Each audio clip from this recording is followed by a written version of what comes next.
Assalamualaikum warahmatullahi wabarakatuh.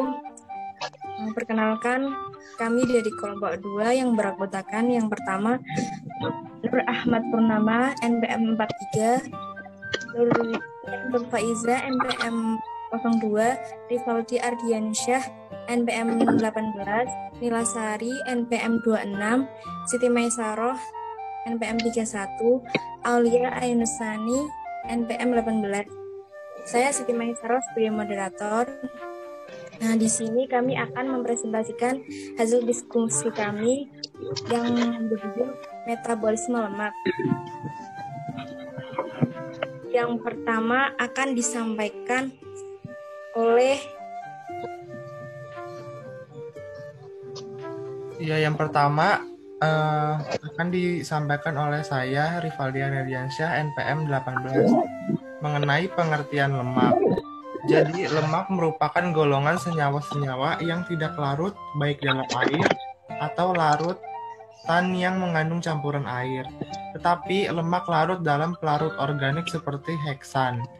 Beberapa senyawa yang termasuk dalam kelompok lemak antara lain fosfolipid, glukolipid, asam lemak bebas, dan gliserida. Selanjutnya, yaitu fosfolipid terdiri dari satu molekul gliserol yang berikatan dengan dua molekul asam lemak dan satu gugus fosfat. Selanjutnya ada glikolipid, adalah jenis lemak yang banyak ditemukan di dalam hijauan. Glikolipid terdiri dari satu molekul gliserol berkaitan dengan dua molekul asam lemak dan satu atau dua molekul gula seperti galaktosa. Ketiga itu ada trigliserida, adalah jenis lemak yang paling banyak dijumpai dalam serealia, bijian yang mengandung minyak. Dan trigliserida terdiri dari satu molekul gliserol yang berikatan dengan tiga molekul asam lemak. Terima kasih, saya kembalikan ke moderator. Ya, terima kasih Mas Rivaldi. Yang selanjutnya akan dibacakan oleh Mbak Aulia Ainusani. Silakan Mbak Aulia. Terima kasih untuk waktunya. Di sini saya akan mempresentasikan mengenai manfaat lemak.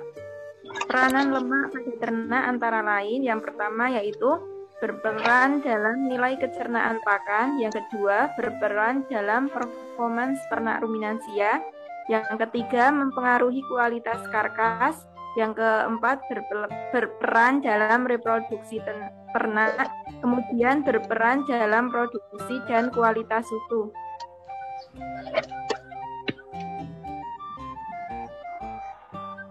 Dampak negatif lemak pada ruminansia sendiri yaitu ketika kadar lemak di dalam pakan terlalu tinggi, maka akan timbul pengaruh negatif lemak terhadap kecernaan serat pakan di dalam rumen.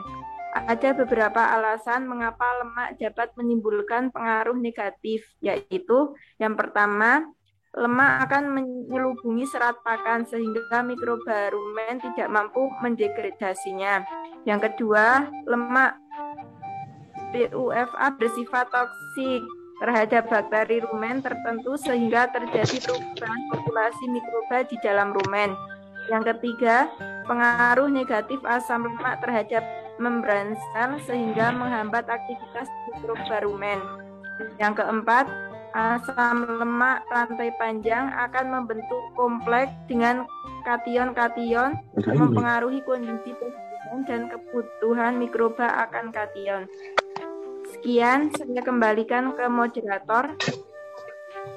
Terima kasih Mbak Aulia atas penjelasannya. Yang selanjutnya akan dijelaskan oleh Mbak Nila Sari.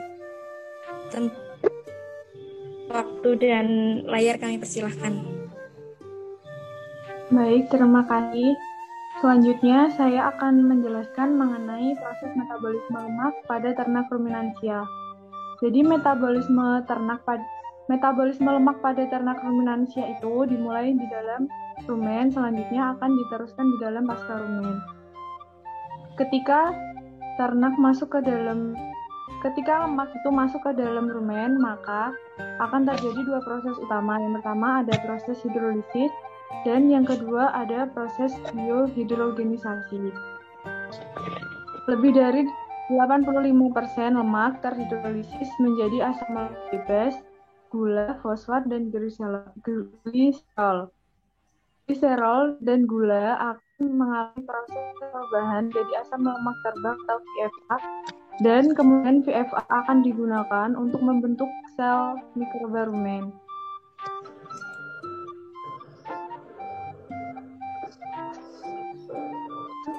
Bagian dari proses metabolisme lemak tadi, di mana terjadi di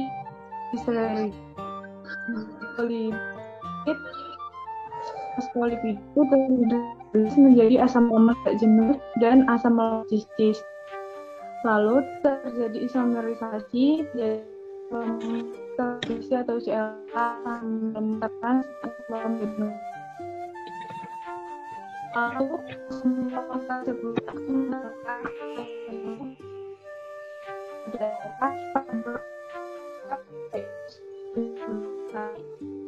jadi ketika asam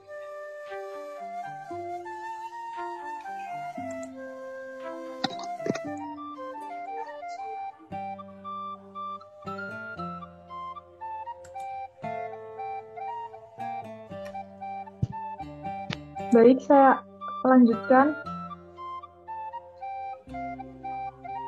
mengenai proses biohidrogenisasi. Jadi biohidrogenisasi itu terjadi ketika asam lemak tak jenuh bersama dengan gliserol dan gula menjadi VFA atau asam lemak terbang dan menghasilkan fosfolipida mikroba pada pasca rumen. Sekian, saya kembalikan ke moderator. Terima kasih Mbak Nila atas penjelasannya.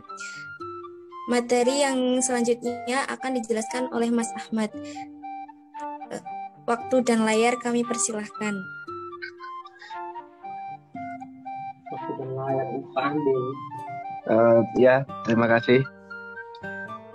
Selanjutnya kita akan membahas mengenai proses hidrolisis ya, atau lipolisis, yang merupakan proses pertama metabolisme lemak, yaitu ada ikatan trigliserida, fosfolipida, ester glikolipida akan terputus yang akan dilakukan oleh bakteri rumen. Kemudian bakteri rumen yang menghidrolisis lemak seperti Angerofibrotipolitica dan Butyrofibrioselva akan mengeluarkan enzim lipase, galaktosida, dan fosfolipase. Proses ini akan menghasilkan asam lemak, gliserol, dan galaktosa yang siap untuk metabolisme lebih lanjut.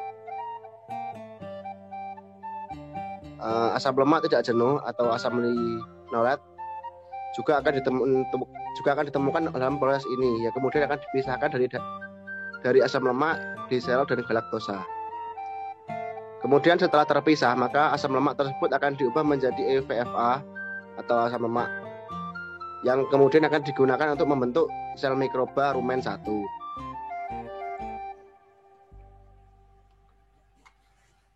Nah, selanjutnya ada proses hidrogenasi. Ini merupakan proses kedua dari proses hidrolisis tadi. Hal ini terjadi pada asam lemak yang tak jenuh yang dihasilkan pada proses hidrolisis dalam rumen. Ikatan cis diisomerisasi menjadi bentuk trans. Isomerisasi menyebabkan pengurangan asam lemak tak jenuh. Proses biohidrogenasi, yaitu asam lemak yang tidak jenuh akan menjadi asam lemak jenuh, serta proses konjugasi asam lemak tidak jenuh, atau lebih dari 2 ikatan rangkap, sehingga terbentuk asam lemak konjugasi. Contohnya conjugate linoleic acid atau LCA. Sebagian kecil asam lemak yang esensial yang lolos dari proses dalam rumen sudah dapat memenuhi kebutuhan dari ternak. Mungkin seperti itu. Ya, terima kasih atas penjelasannya Mas Ahmad. Yang kemudian adalah penjelasan dari Mbak Nia. Waktu dan layar kami persilahkan. Baik, terima kasih. Selanjutnya saya akan menjelaskan tentang proses penyerapan lemak pada ruminansia. Proses penyerapan lemak terjadi di pasca rumen. Sebagian besar lemak pada ruminansia masuk dan akan diserap oleh duodenum dalam bentuk asam lemak bebas yang mengandung asam lemak jenuh tinggi. Asam lemak rantai pendek yang terhidrolisis akan diserap oleh dinding rumen. Asam lemak rantai panjang akan masuk ke epitelium dan usus halus. Selanjutnya, di usus halus, lemak akan disintesis menjadi gliserida dan asam lemak oleh lipase. Asam lemak C4 membentuk tritilgliserol, triacylglycerol, fosfolipid, dan kolesterol di epitel usus membentuk kilomikron. Selanjutnya masuk ke peredaran darah untuk diedarkan ke seluruh tubuh. Terima kasih, saya kembalikan ke moderator. Ya Mbak Nia, terima kasih atas penjelasannya. Sekian dari presentasi kami. Kurang lebihnya kami mohon maaf. Apabila ada pertanyaan, bisa disampaikan pada pertemuan yang selanjutnya. Terima kasih.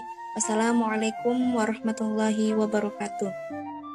Assalamualaikum warahmatullahi wabarakatuh.